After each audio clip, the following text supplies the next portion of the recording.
Assalamualaikum warahmatullahi wabarakatuh. Selamat malam semua Indonesia. Malam ini kita sudah hadir semua, termasuk Dr. Andri Hafiatra Lubis.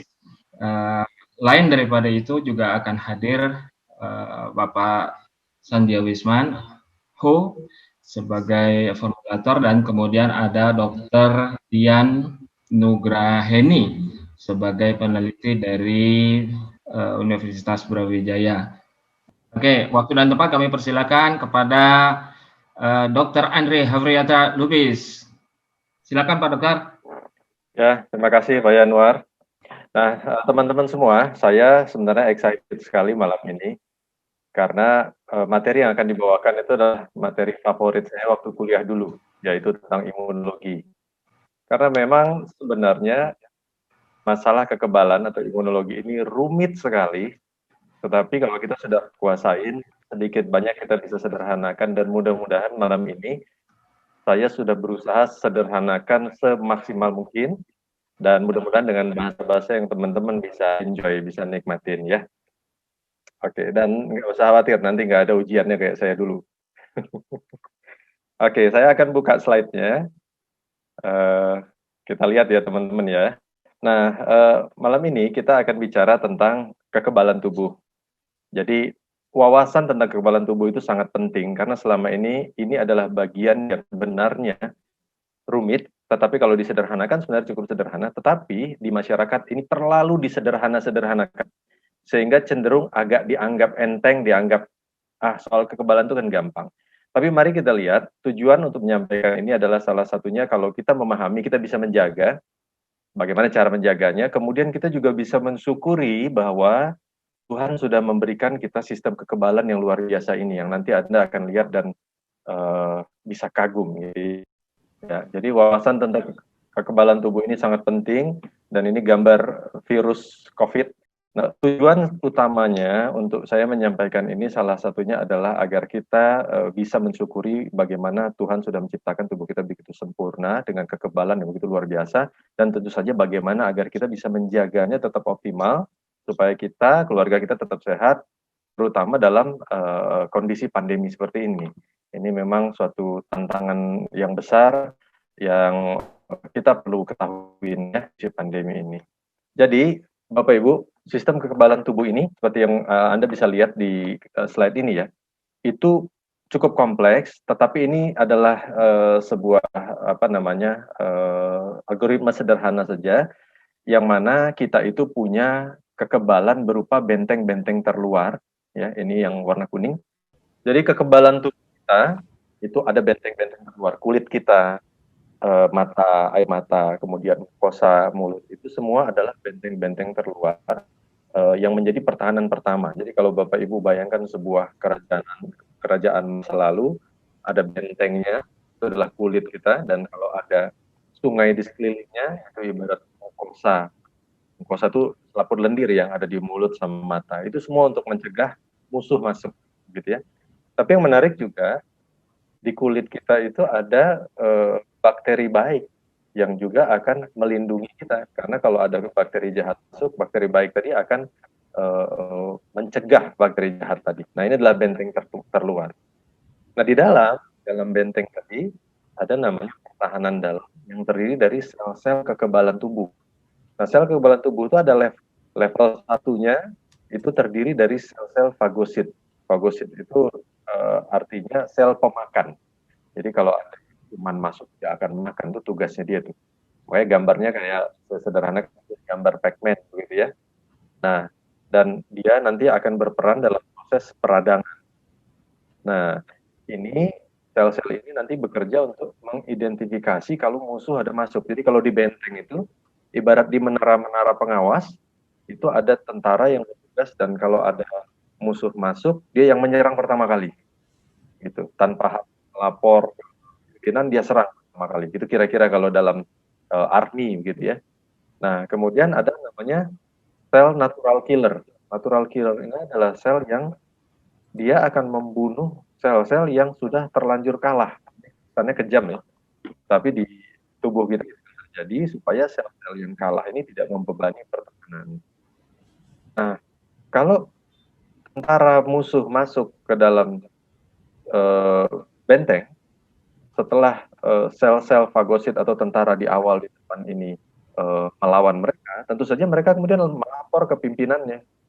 Pimpinan-pimpinannya itu ada di pertahanan level 2. Di sini disebut sel T dan sel T.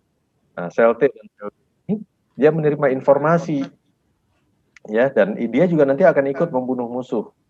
Nanti kalau dia sudah lapor ke sel B ini nanti kemudian akan membuat senjata khusus untuk musuh tadi. Jadi gambarnya gambar peluru nih, saya coba sederhanakan. Nah, kalau yang kita sering dengar adalah antibody. Ini sekilas saja dulu, nanti pelan-pelan kita akan bahas. Nah, kalau yang pertahanan level 1 disebut innate immunity atau bawaan, kalau yang level 2 disebut adaptive immunity. Ya, kita dulu.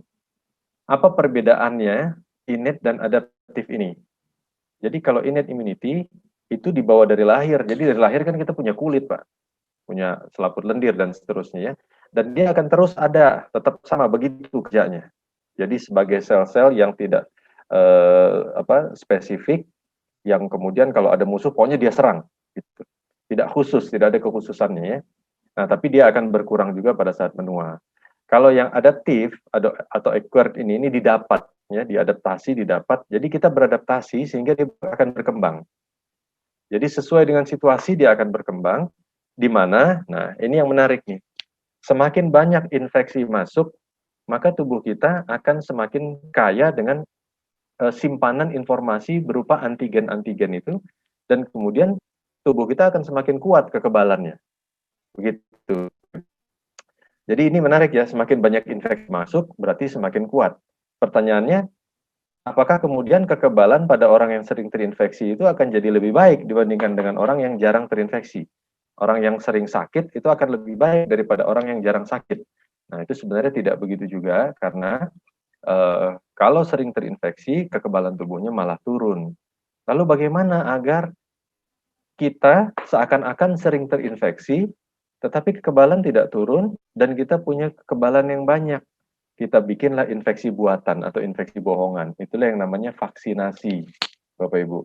Dari lahir kita sudah mulai terima vaksin nih, kalau yang memang mau vaksin, ya, ada sebagian yang memang anti vaksin, tidak mau divaksin, tetapi mayoritas itu anak yang baru lahir sudah dapat imunisasi BCG pertama, lalu hepatitis B, lalu kemudian jarak 3 bulan dapat DPT, difteri pertusis tetanus. Itu adalah kuman-kuman yang dilemahkan yang dulu menimbulkan penyakit yang mematikan. Nah, kekebalan terhadap penyakit ini di tubuh anak yang baru lahir itu tidak ada atau sangat kecil, walaupun dibawa dari ibunya sangat lemah. Sehingga diberi infeksi bohongan tadi, dia akan punya kekebalan, maka dia lebih kuat. Makanya imunisasi atau vaksinasi itu sangat penting. Kemudian ada lagi campak dan seterusnya, bulan imunisasi anak sekolah. Banyak sekali programnya, saya kira Bapak Ibu semua tahu, termasuk polio, ya. Nah, supaya kita lebih paham, ini ada ilustrasi cara kerja kekebalan tubuh kita. Minimize dulu, ini menghalangi, ya. Jadi kekebalan tubuh kita itu, kalau kita mengalami luka ringan misalnya, dia akan bekerja seperti ini, Bapak Ibu. Coba kita lihat, misalnya ini kulit. Kulit ini tertusuk atau terpotong pisau, maka akan masuk kuman atau patogen, kuman-kuman ke dalam kulit. Nah, ini daya tahan tubuh kita yang level pertama tertembus. Kalau kita balik ke sini, sebentar. Yang benteng terluar, kulit ini tertembus karena terpotong, kan? Nah, kalau tidak terpotong, kuman tidak bisa masuk. Tetapi kalau terpotong, tertusuk, dan seterusnya, maka kuman masuk. Maka yang bekerja kemudian adalah pertahanan di dalam, sel-sel kekebalan. Di mana di level satunya ada. Nah, kita lanjut, ya. Jadi kalau kulit kita terpotong, maka ada yang kerja pertama, makrofag. Makrofag ini akan segera mengejar kuman-kuman tadi dan dimakan. Nah, kenapa makrofag bisa tahu? Karena ternyata kuman yang masuk itu ada melepaskan zat-zat yang kemudian ditandain sebagai zat asing. Saat dia makan, dia juga mencerna kuman tadi, lalu si makrofag tadi melepaskan juga sinyal-sinyal yang akan memberitahu kepada sel-sel lain, sel kekebalan lain, ya, yang ada di dalam pembuluh darah. sel-sel lain yang ada dalam pembuluh darah tadi akan kemudian melepaskan zat-zat yang membuat terjadinya proses peradangan. Sehingga pembuluh darahnya kita bisa lihat Bapak Ibu, yang di sini kan sempit, di sini melebar nih. Pada saat sel-sel di dinding pembuluh darah tadi melebar, dia juga menjadi lebih renggang sehingga sel-sel darah putih yang ada di dalam itu bisa keluar dan membantu makrofag untuk memakan bakteri-bakteri yang lain. Juga akan terjadi reaksi kimiawi, biokimiawi yang sangat kompleks sehingga terjadi juga pembekuan darah pada bagian yang terluka. Nah, kemudian akhirnya sel-sel pemakan tadi, fagosit tadi, sel darah putih tadi akan menghabisi sisa-sisa kuman yang ada, sehingga kemudian terjadilah proses penyembuhan. Nah, proses ini secara garis besar mirip dengan apabila kuman masuk tidak melalui luka, tapi melalui saluran hidung pada saat kita kena flu, kena TBC misalnya, atau kena infeksi kuman-kuman yang lain termasuk di pencernaan. Kurang lebih secara garis besar seperti ini, ya. Tetapi ini masih respon level 1-nya.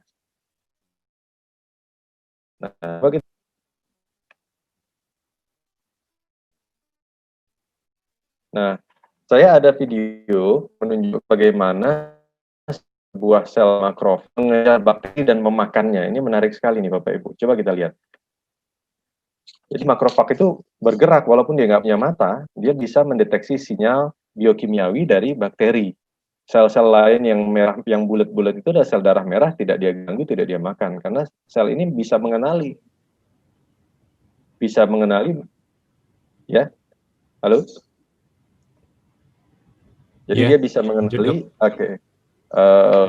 kuman dan bisa mengenali mana teman, mana lawan, kira-kira seperti itu. Jadi kalau Bapak Ibu bisa lihat, itu kan luar biasa, bisa ada sel tubuh kita yang hidup di dalam dan mengejar kuman yang masuk. Ya, saya sendiri waktu melihatnya ini luar biasa sekali gitu ya. Nah, lalu kita bisa lihat kalau di imunitas seluler atau yang level 1 tadi sudah selesai memakan dan menghancurkan kuman, misalnya ini nih si selnya tadi, kumannya sudah dimakan nih yang merah-merah di dalam, dia kemudian akan memberi sinyal tadi ke sel T ini yang kemudian sel T helper namanya, ini kemudian akan memberi urutan perintah ke sel-sel lain sampai akhirnya menyampaikan informasi ke sel B yang kemudian nanti akan membuat antibody, Bapak Ibu. Pasti sering dengar nih selama COVID ini ada rapid test antigen lah, ada rapid test antibody lah. Jadi rapid test antibody itu apa? Ya untuk memeriksa antibody yang dibentuk tubuh kita yang kayak huruf Y ini, ya. Dan antibody ini sifatnya spesifik. Kita bisa lihat nih, misalnya sel B yang ini menghasilkan antibody yang berwarna merah, ini spesifik atau khusus hanya akan mematikan atau mengunci sel bakteri yang bulat. Tuh. Nah, kalau yang biru dia khusus untuk yang panjang ini, kira-kira seperti itulah gambarannya. Jadi memang khusus. Khusus untuk virus COVID itu lain lagi, khusus untuk virus flu biasa lain lagi, dan kalau virus COVID-nya nanti bermutasi, maka nanti antigennya juga, antibodinya juga harus berubah. Jadi persis seperti kunci dan lubang kunci, harus betul-betul pas. Kalau tidak, dia nggak bisa masuk dan tidak bisa mengunci kuman tadi supaya kumannya tidak bisa mengganggu kita, kira-kira seperti itu ya. Nah, kalau sudah kuman-kuman tadi dikunci dengan antibodi tadi, maka kuman tadi akan tidak bisa menginfeksi kita dan dengan mudah kemudian akan dimakan lagi oleh sel yang fagosit tadi yang kita lihat tadi videonya dia memakan kuman tersebut. Jadi kesatuan sistem kekebalan ini sebenarnya mirip dengan kalau kita gambarkan tentara kita ya. Jadi pada saat ada kuman, ada tentara musuh datang, itu langsung diserang di pos-posnya. Pada saat diserang nanti petugas yang ada di pos tentu akan menghubungi atasannya, melapor gitu ya. Ini ada pasukan musuh menyerang, maka nanti di posnya akan melaporkan kemana, di markas akan membuat suatu strategi bagaimana melawan khusus untuk musuh yang ini, kira-kira seperti itu. Jadi luar biasanya adalah kekebalan tubuh kita ini punya kekhususan. Dan menariknya kalau misalnya tentara pernah melawan musuh tertentu, maka dia akan mencatat atau dia punya arsip, punya memori tentang ciri, kekuatan, dan segala hal lah tentang musuh tadi. Kekebalan tubuh kita juga begitu. Kalau sudah pernah membentuk antibodi terhadap sejenis kuman tertentu, maka sel B tadi akan menyimpan rekaman tentang eh, bagaimana membuat antibodi yang pas untuk kuman itu. Sehingga suatu saat kalau kuman itu masuk kembali atau datang kembali, maka si sel B-nya akan segera membentuk antibodi yang khusus untuk dia, sehingga kalaupun kita kena infeksi kembali, biasanya tidak seberat infeksi yang pertama. Jadi vaksinasi itu begitu juga. Jadi setelah diberi vaksinasi, sel-sel tubuh kita sudah membuat antibodi khusus terhadap kuman tadi. Nah, pada saat kuman betulan nanti datang, dia akan bisa menyerang sehingga orangnya mungkin sakit, tapi sakit ringan atau bahkan tidak sakit sama sekali. Kayak begitu. Nah, kalau Bapak Ibu sering dengar tentang antibodi, struktur antibodi itu unik sekali. Ya, jadi seperti huruf Y, dia berupa protein, mirip seperti huruf Y seperti ini. Dan kita bisa lihat bagian yang warna merah ini tidak pernah berubah, selalu seperti itu susunan proteinnya. Tetapi yang biru muda, biru tua ini ujungnya kan mirip seperti anak kunci ya. Anak kunci itu setiap anak kunci kan beda-beda Bapak Ibu. Kalau salah dikit aja lekukannya, maka udah nggak bisa dipakai untuk membuka pintu. Dia harus persis spesifik. Inilah yang kita katakan tadi, antibodi itu pasti spesifik untuk jenis kuman tertentu. Karena di kuman tadi ada lubang kuncinya yang harus pas masuk. Kalau tidak, maka antibodi tadi tidak bisa bekerja. Nah, inilah keajaiban, salah satu keajaiban di tubuh kita ya. Nah, antibodi itu ada macam-macam. Ada antibodi yang disebut IgM, Ig itu artinya imunoglobulin, globulin itu artinya kumpulan asam amino yang membentuk protein gitu ya. Nah, imunoglobulin M atau IgM, ada IgG, IgA, IgD, dan IgE. Yang paling kita kenal dalam wabah ini mungkin kita sering dengar tuh IgM dan IgG. Nanti kita bincang lebih lanjut tentang. Nah, di dalam tubuh kita, imunoglobulin atau antibodi ini memang bentuknya kayak huruf Y. Jadi kalau dilihat pakai mikroskop elektron, dilihat dengan pembesaran yang sampai ribuan kali, ya memang kayak huruf Y begini kan Bapak Ibu. Nah ini nanti akan menempel di sel kuman, sehingga sel kumannya nggak bisa apa-apa. Karena ternyata sel kuman, misalnya katakanlah si virus COVID yang lagi ngetren ini sekarang, bagaimana dia bisa menginfeksi kita itu adalah karena dia punya cantelan yang ternyata cantelan itu kebetulan pas persis sama dengan satu cantelan di sel tubuh kita sehingga dia bisa masuk. Kita sebutnya reseptor ACE ya, angiotensin converting enzyme, AC tulisannya ya. Nah, itu mungkin Bapak Ibu sering dengar di berita-berita, nanti kita akan gambarkan ini supaya lebih paham. Nah, ini dia. Jadi kalau ini bakteri virus yang kemudian sudah tertempel antibodi di dindingnya, virus ini tidak bisa lagi menginfeksi. Kenapa? Karena dia menginfeksi dengan cara mencantolkan si tonjolan-tonjolan ini pada dinding sel di tubuh kita. Jadi dinding sel tubuh kita itu punya pintu-pintu, bisa dikatakan begitu, yang kalau pintu itu tidak dibuka dengan kunci yang tepat, dia tidak akan bisa terbuka. Nah, virus COVID ini adalah virus baru yang kebetulan kuncinya pas dengan kunci S tadi, makanya dia bisa menginfeksi. Padahal tadinya dia hanya menginfeksi pada kelelawar dan seterusnya. Ya. Nah, di dalam tubuh kita kekebalan ini ada di seluruh tubuh, di kulit seperti yang saya sampaikan yang di luar. Kemudian ada seluler yang makrofag tadi yang ngejar-ngejar itu ada di seluruh tubuh juga, di pembuluh darah dan seterusnya. Tetapi sel-sel T, sel B tadi itu biasanya itu adalah pimpinan-pimpinan tentaranya gitu, bukan prajurit.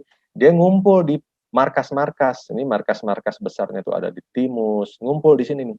Ada di kelenjar getah bening, ada di usus buntu juga, ini termasuk kelenjar getah bening, ada di sumsum tulang, ada di kelenjar getah bening di lipat paha, ada di lipat ketiak ya, ada di khusus di spleen dan termasuk amandel. Amandel itu tempat ngumpulnya kekebalan tubuh. Makanya kalau kita misalnya ada infeksi Bapak Ibu, tangannya luka, lalu luka terinfeksi bernanah begitu, itu biasanya orang awam, orang kita bilang uci-ucinya bengkak di daerah ketiaknya.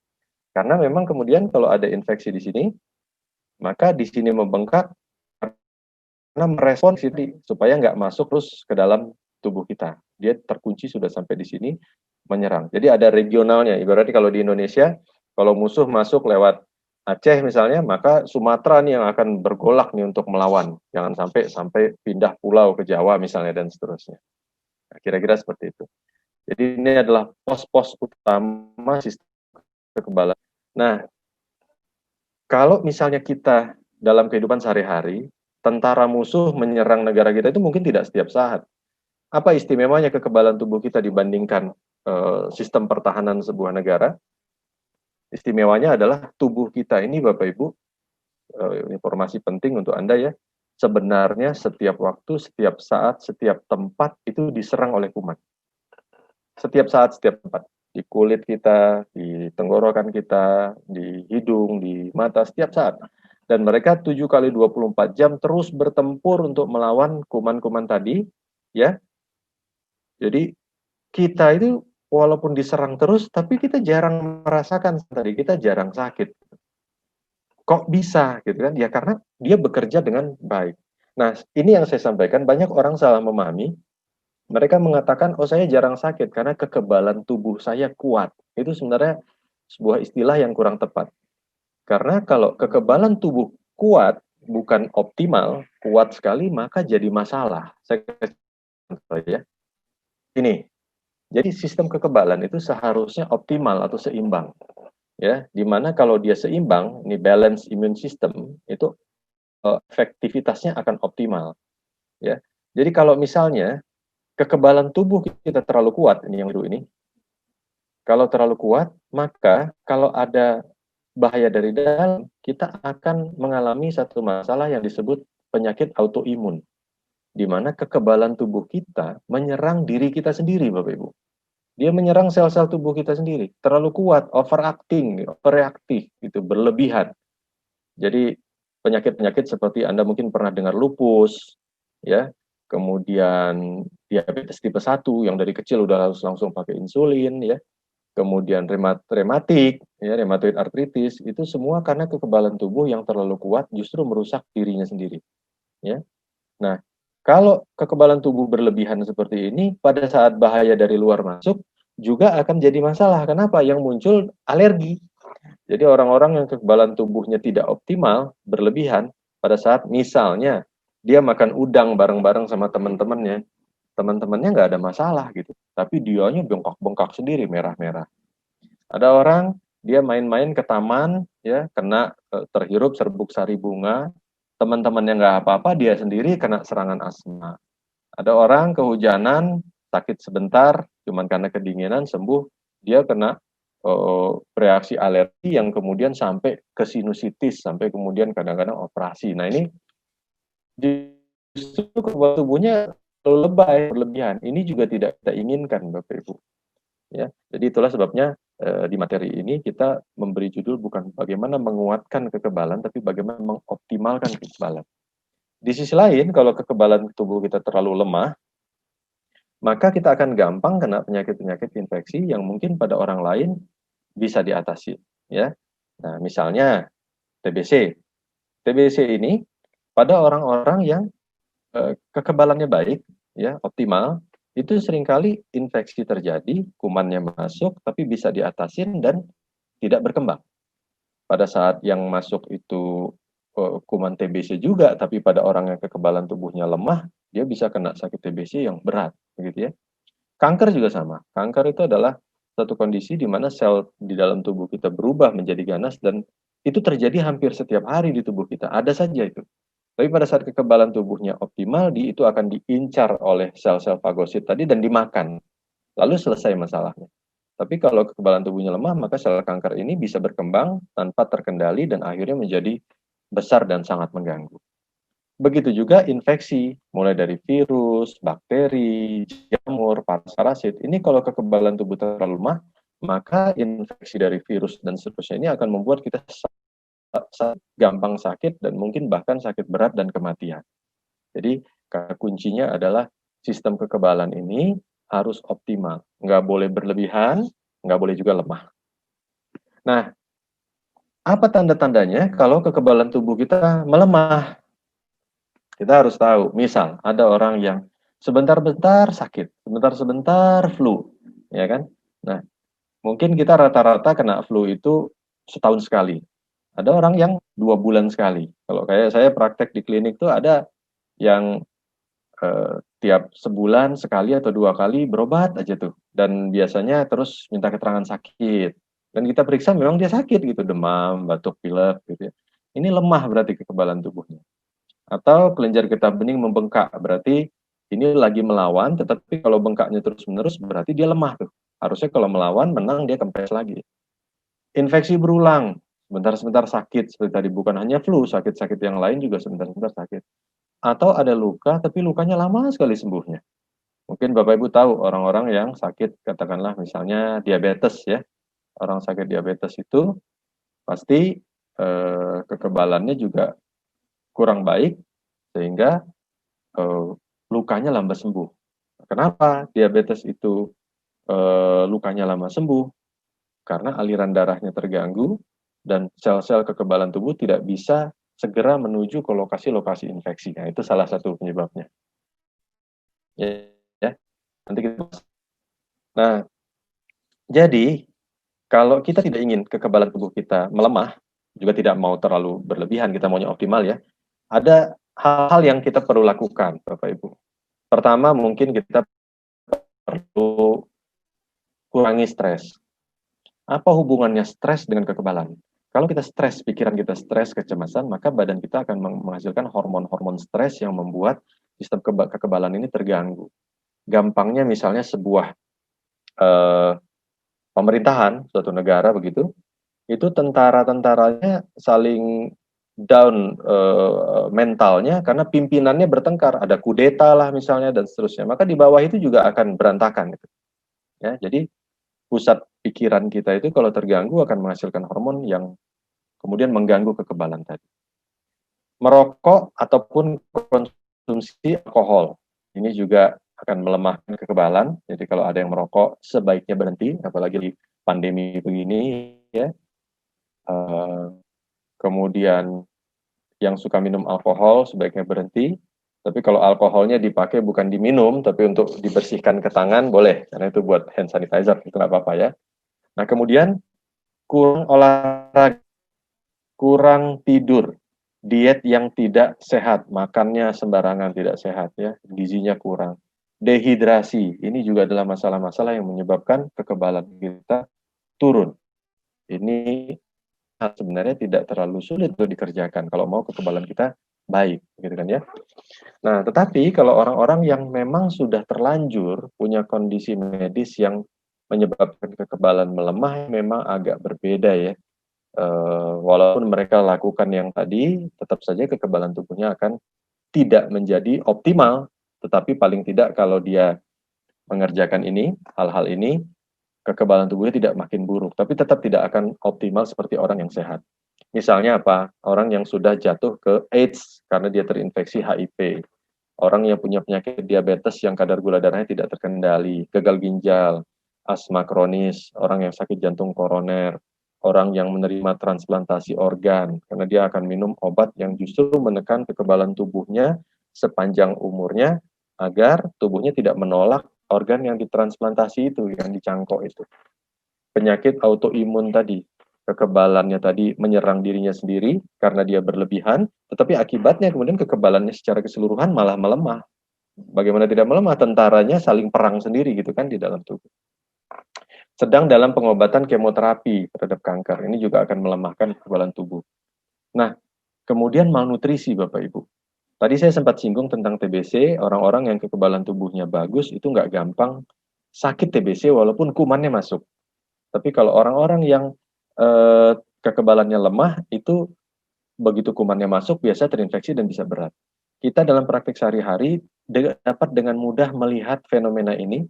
Kalau orang-orang yang kurus, kurang gizi, mungkin karena dia memang ekonominya kurang baik, begitu ya, itu gampang sekali kena. Atau yang memang ekonominya baik tapi dia malas makan, gitu, sehingga kurus. Itu gampang sekali kena TBC. Kalau ada orang dewasa dengan berat badan di bawah 40 kilo, itu saya udah serem tuh kalau dia udah batuk-batuk, jangan-jangan TBC. Dan 80% benar ternyata begitu diperiksa. Tapi kalau orangnya berat badannya cukup, kelihatan lah bahwa dia segar gitu, nutrisinya terpenuhi, walaupun dia kegiatannya itu mengurusi keluarganya yang kena TBC, seringkali sampai dia selesai mengurusi dia tidak menunjukkan gejala sakit TBC. Padahal kita yakin pasti kuman TBC sudah masuk tuh ke dalam paru-parunya, gitu ya. Nah, kemudian kelainan genetik, ya ini banyak sekali.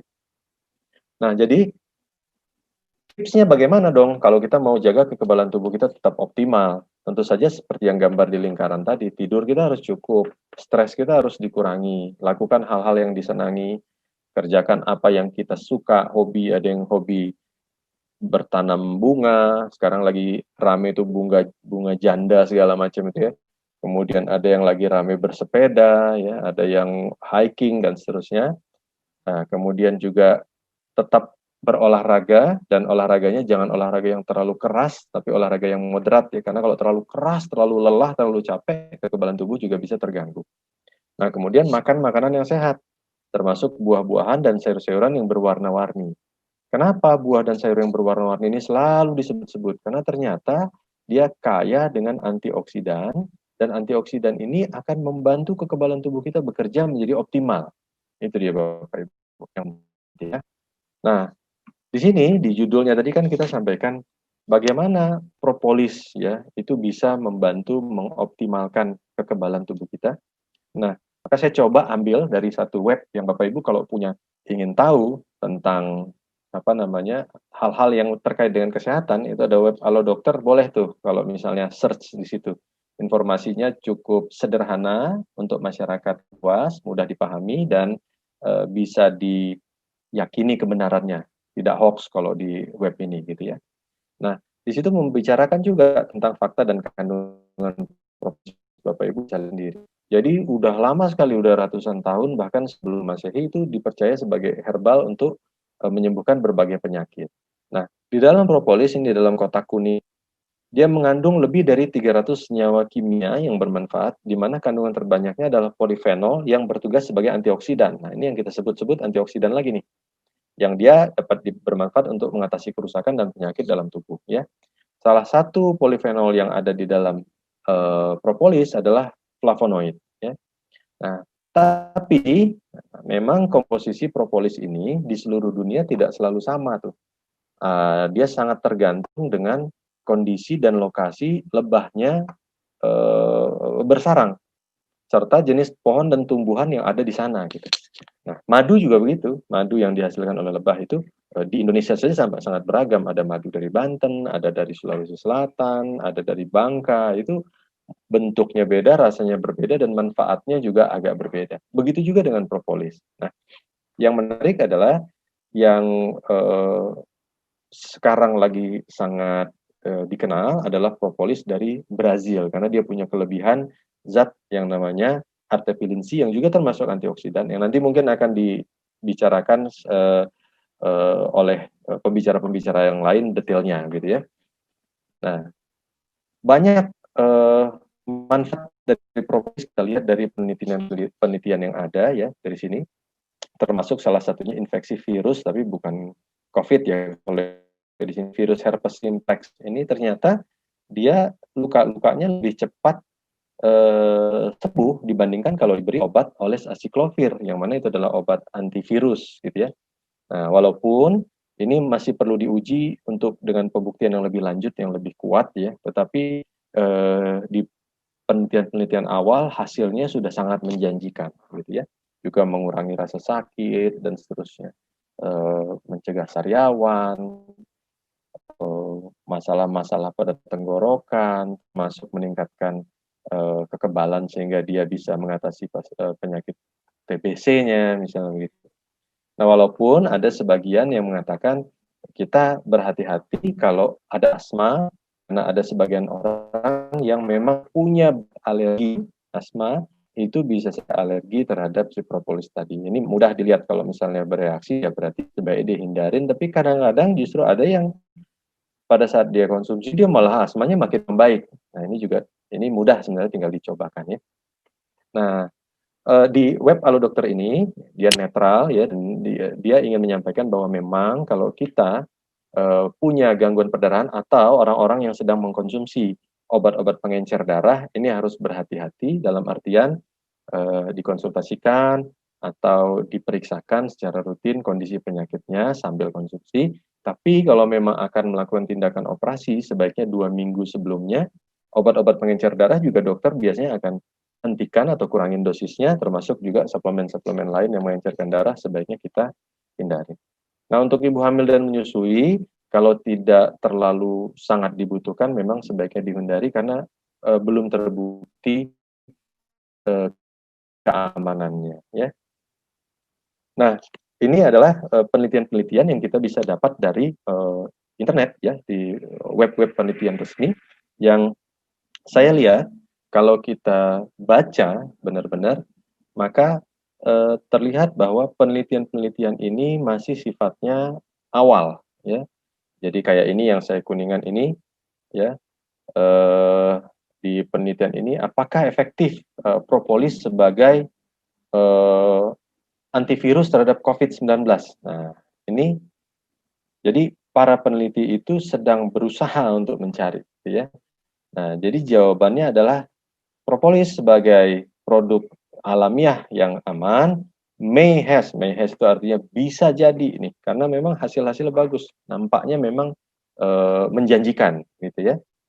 Nah, kemudian efek dari flavonoid yang tadi saya bilang antioksidan ini ternyata di kultur sel di laboratorium, bukan di tubuh manusia, dia bisa menghambat replikasi dari virus-virus herpes, coronavirus, rotavirus, itu bagaimana dia bisa memperbanyak diri di dalam sel itu akan ditekan gitu. Tetapi ini masih di dalam sel-sel di laboratorium, ya, belum di tubuh manusia gitu ya. Nah, ini juga ada penelitian preklinik. Preklinik itu maksudnya tingkat awal, ya, sebelum secara luas ke manusia untuk melihat efeknya.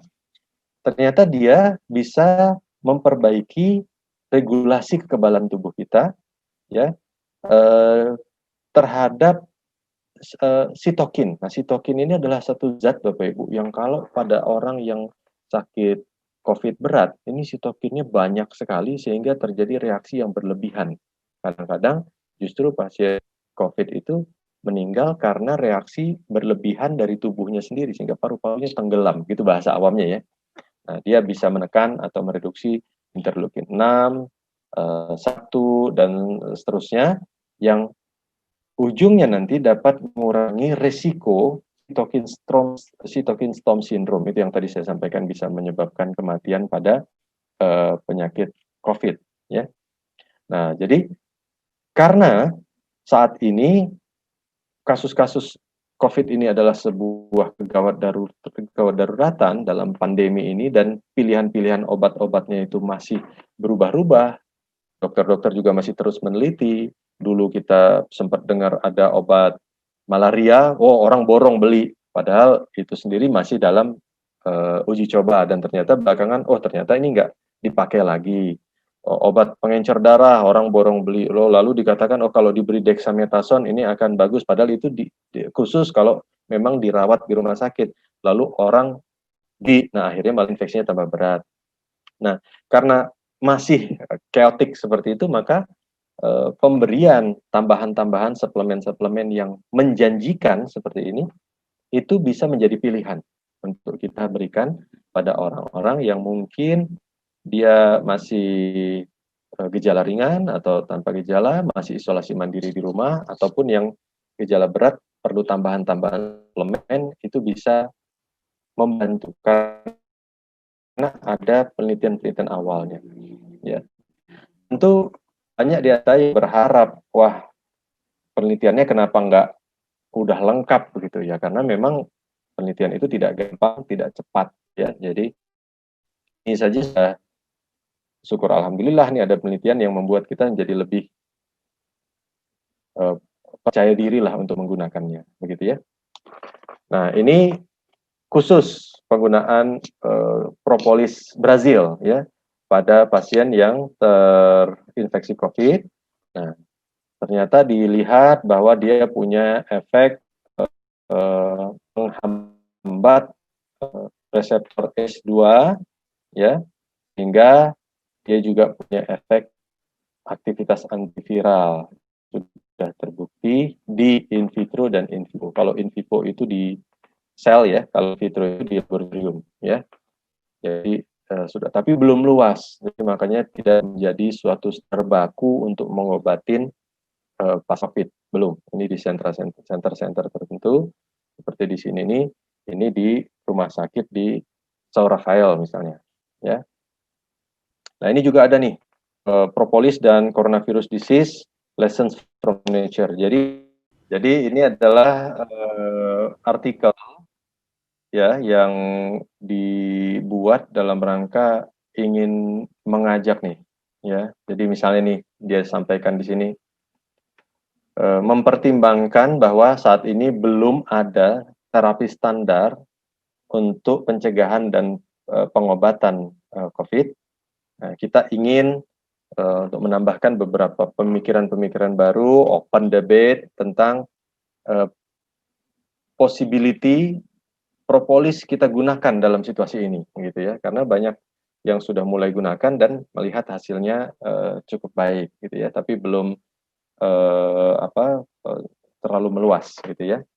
Nah, dan di sini memang mekanisme mendetailnya terhadap bagaimana si propolis ini bisa punya efek antiviral itu belum diketahui dengan pasti, tapi kelihatannya dia menghambat virus untuk bisa masuk ke dalam sel, sehingga dia tidak bisa membelah diri, bukan membelah diri, memfotokopi dirinya ya. Nah, jadi terkait dengan COVID, penelitian tentang propolis ini masih jarang, tapi penelitian-penelitian yang telah ada itu semuanya cukup menjanjikan. Ya. Jadi buat kita yang masyarakat umum menggunakan ini itu most welcome lah kira-kira begitu. Ini juga jadi ada artikel dan juga yang intinya adalah kalau kita lihat di yang merah ini ya, saya warnai merah, kita menganjurkan propolis ya itu bisa menjadi pilihan pengobatan yang low cost ya, yang diharapkan bisa menghambat perkembangan virus SARS virus COVID ini di tenggorokan kita ya. Nah, kadang-kadang memaparkan hasil-hasil penelitian yang masih tahap awal ini membuat kecewa beberapa di antara kita yang semangat sekali untuk kok belum nih COVID. Tapi saya kasih tahu sesuatu nih Bu, Bapak Ibu. Kalau penelitiannya masih gantung begini, justru ini kesempatan buat Bapak Ibu untuk bisa mengkonsumsi dan mempromosikannya karena belum dijadikan sebuah standar yang nanti dijadikan obat yang harus diresepkan. Karena kalau sudah diresepkan nanti saya doang yang bisa ke orang-orang. Itu satu informasi yang di satu sisi mungkin kita kepengen hasil penelitiannya kalau bisa udah full begitu. Tapi kalau sudah full itu dia akan jadi standar yang misalnya kayak obat amoxicillin begitu harus diresepkan gitu nantinya. Ya. Oke. Mekanisme kerja propolis untuk pasien COVID ini, dugaan awal dari penelitian awalnya itu menghambat replikasi virus, mencegah badai sitokin, dan mencegah pembekuan darah karena dia punya efek pengenceran darah. Jadi kalau kekebalan tubuh kita dioptimalkan, bukan dibuat sangat kuat, dengan kita cukup istirahat dan seterusnya tadi, dibantu dengan propolis, itu harapannya bisa membuat yang gejala ringan atau sedang cepat sembuh, atau yang gejala berat juga tidak sampai jatuh ke sitokin storm atau sampai meninggal. Kira-kira begitu ya. Jadi kita pakai semua yang kita bisa karena ini sebuah kondisi yang sangat mengkhawatirkan ya kondisi COVID ini. Nah, bagaimana dengan habatus sauda? Ini adalah campuran yang digunakan di propolis tadi, dan saya kira Bapak Ibu banyak yang sudah tahu manfaatnya tuh. Jadi untuk memperkuat dari dalam. Ini juga Anda bisa baca dari Alo Dokter. Jadi dia punya efek antibakteri, diuretik, anti radang juga, anti nyeri, memperkuat kekebalan tubuh dan seterusnya karena ada zat yang terkandung dalamnya yaitu timoquinone. Ya. Jadi darah tinggi juga pernah diuji walaupun skala kecil, turun tensinya pada orang-orang yang mengkonsumsi ekstrak habatus sauda itu sampai selama 2 bulan ya, 8 minggu. Ya. Kolesterol juga ya, kadar gula darah juga itu dapat dibantu untuk lebih terkendali ya, punya efek anti radang. Nah, jadi walaupun di sisi informasinya pada orang yang sensitif, propolis bisa membuat reaksi alergi, tetapi dikombinasi dengan habatus sauda sehingga bisa menekan efek tadi, sehingga saat ini sih saya dari teman-teman belum dengar tuh ada yang alergi pada saat dia konsumsi propolis prolisda itu ya. Anti radang, lawan infeksi, melindungi hati, mencegah kanker dan seterusnya ya. Nah, tentu saja just to be fair ya, bahwa saat ini memang belum ada cukup informasi tentang efek samping jintan hitam jika digunakan dalam dosis besar atau jangka panjang. Jadi kita gunakan dengan dosis yang dianjurkan saja, jangan dibuat dosis terlalu besar ya. Nah, jadi ini yang tadi saya sempat sampaikan ini, slide-nya malah baru muncul ya. Jadi kalau penelitiannya baru tahap awal, apakah tidak bisa kita gunakan? Bisa, karena ini termasuk food supplement jadinya. Yang penting adalah ada GMP-nya, Good Manufacturing Process-nya. Kemudian ada BPOM-nya. Dan bukti tahap awalnya, suplemen yang sudah bagus ini bisa kita gunakan untuk emergensi. Nah, bisa kita menunggu bukti penelitian paling lengkap, nanti bisa saja berubah jadi obat, tidak lagi suplemen, sehingga harus diresepkan oleh dokter. Jadi, di slide ini, saya ingin berikan sebuah pertanyaan ya. Kalau kekebalan sudah optimal, kenapa ada juga orang yang kalah melawan COVID? Dia berotot, dia masih muda, dia tidak merokok, dia masih sehat, tidak punya darah tinggi, dan seterusnya. Terus kita dengar sakit parah dan meninggal. Ya, dokter juga, tenaga medis, non-dokter juga banyak yang terinfeksi bahkan sampai meninggal. Jadi kita harus ketahui bahwa virus COVID ini adalah jenis baru. Jadi tadi kalau kita bicara tentang antibody, terhadap virus flu biasa antibody kita sudah ada. Terhadap TBC antibody kita sudah ada kalau kita sudah diimunisasi dulu, ya. Kalau kita rajin vaksinasi influenza juga kekebalan kita, antibody kita sudah ada. Tapi karena COVID ini baru,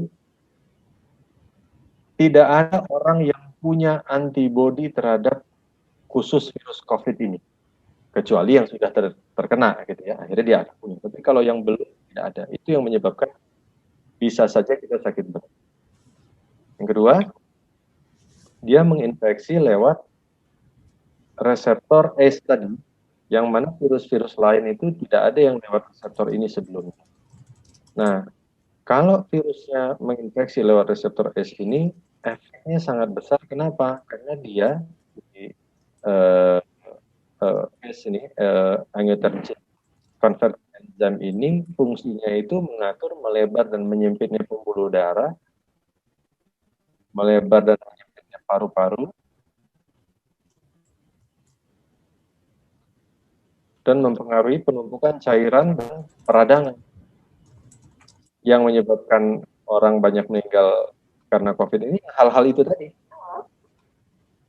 ya, tenggelam paru-parunya. Ya. Ini agak rumit dilewatkan saja, ya. Jadi S ini yang berpengaruh sekali. Nah, tapi kita bisa lihat ini paru-paru orang normal. Kalau orang yang COVID gejala berat itu karena reaksi dari S tadi, itu bisa menyebabkan paru-parunya itu jadi terisi cairan-cairan yang kental. Ya, jadi seperti ini gambarnya, tidak lagi bolong-bolong, di mana udara bisa banyak ini, tapi ini jadi padat. Dan semakin padatnya ini tentu orang nggak bisa bernapas. Nah, ini gambaran ronsen orang normal, ini yang COVID. Ya, penuh dengan bercak-bercak tadi. Ini gambaran CT scan orang yang normal. Ini yang COVID kita lihat tuh penuhi oleh cairan di bagian tadi, ya. Jadi optimalkan kekebalan itu penting, tetapi ya bila virus itu masuk terlalu banyak, tetap kita akan kewalahan, Pak, dan akhirnya akan sakit berat dan bahkan meninggal. Jadi protokol pencegahan tetap dijaga, jangan kita terlalu percaya diri, kekebalan tubuh kita kuat, terus udah pakai masker juga nggak mau gitu ya. Kalau masuk virusnya banyak ya kita kalah juga, ya. Nah, bagaimana dengan vaksin? Vaksin ini memperkenalkan kekebalan tubuh kita terhadap ciri-ciri virus. Kalau sudah tahu ciri virus, maka saat virus masuk kembali dia bisa sigap melawan, nggak bengong dulu kira-kira. Nah, tapi vaksin bukan satu-satunya, tetap halangi atau minimalisir virus masuk. Kalau kita sudah divaksinasi nanti, tapi virusnya masuk dalam jumlah yang sangat besar karena kita nggak pakai masker, sementara orang bersin ke muka kita, begitu ya. Nah, itu tetap bisa akan menimbulkan infeksi yang berat. Ya, jadi karena vaksinasinya akan bertahap, usahakan jangan sampai kita kena sebelum vaksin.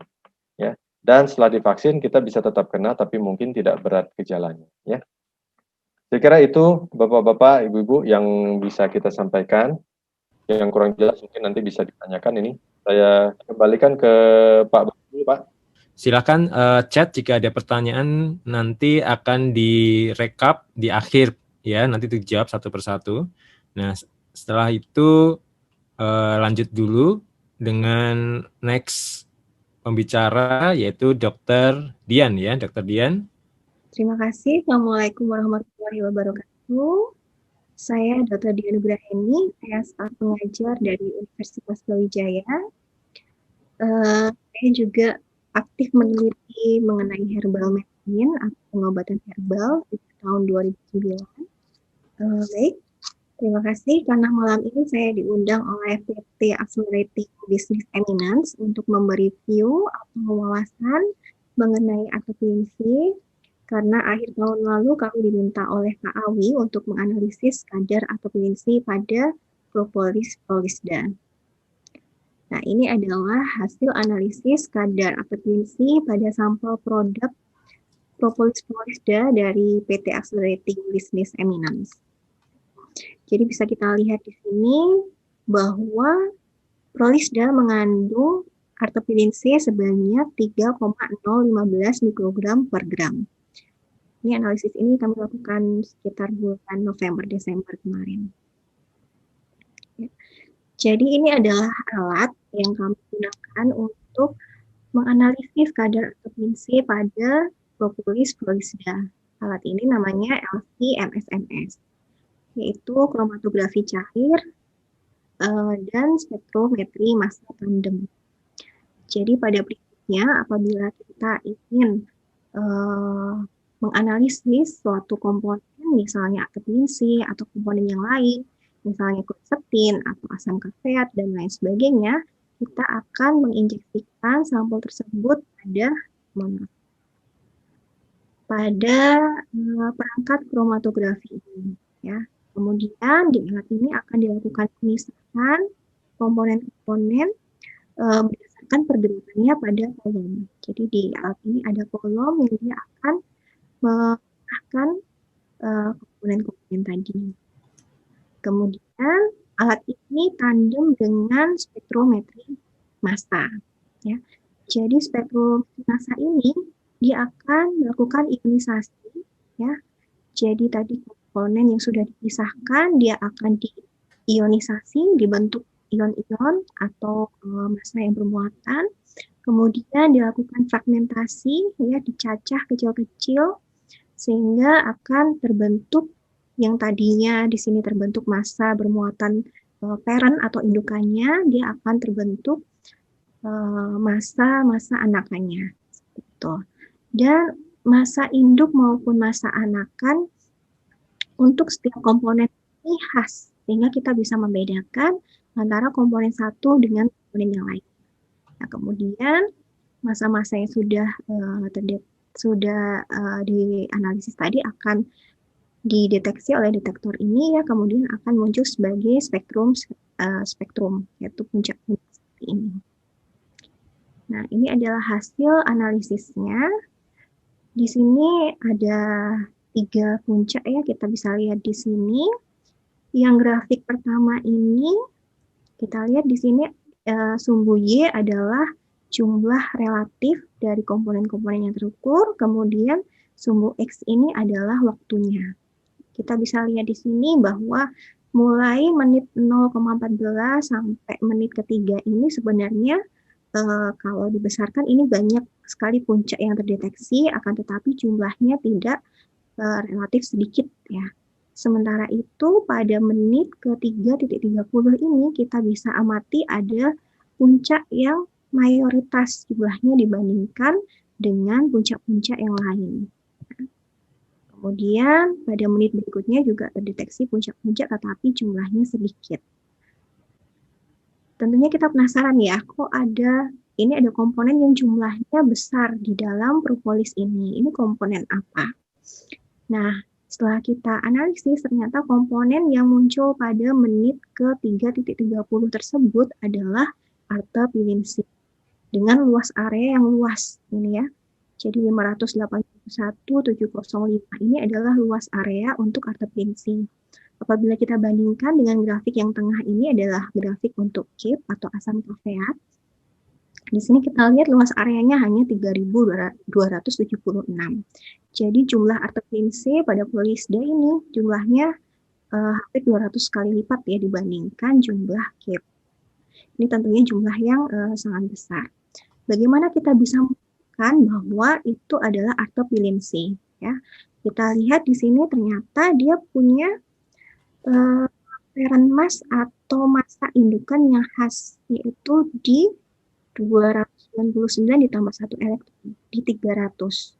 Nah, massa indukan ini memiliki ion-ion atau massa-massa bermuatan yang ananya gitu. Jadi kalau dipecah dari 300 ini untuk artepilinsin, dia akan menghasilkan anakan dengan nilai 254,5 sampai 255,5. Nah, dari sini kita bisa simpulkan bahwa polisda ini memiliki artepilinsin. Kemudian kita ingin tahu nih, jumlahnya berapa sih artepilinsin polisda ini?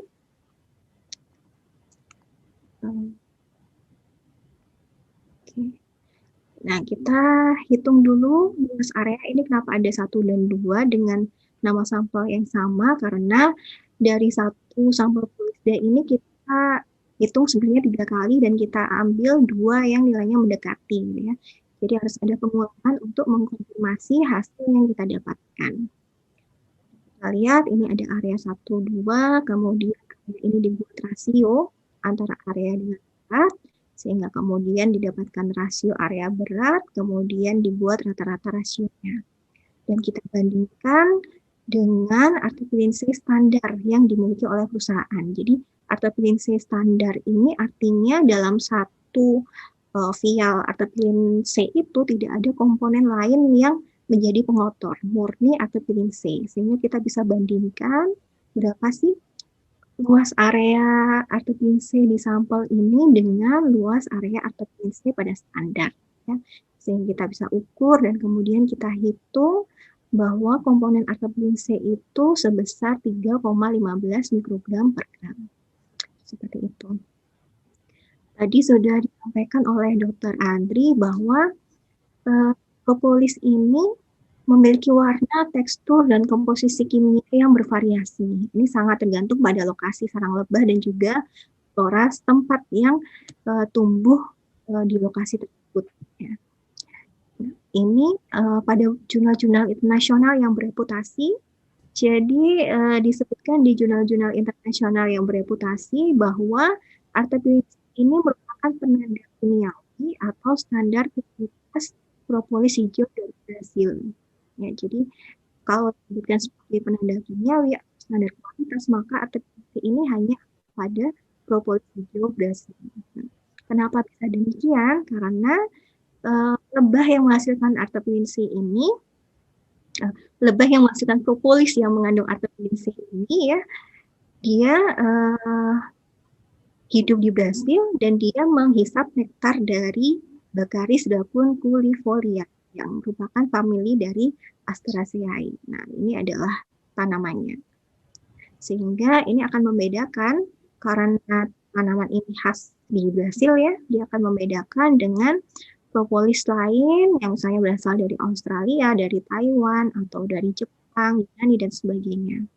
Karena tanaman ini memang khas untuk Brasil.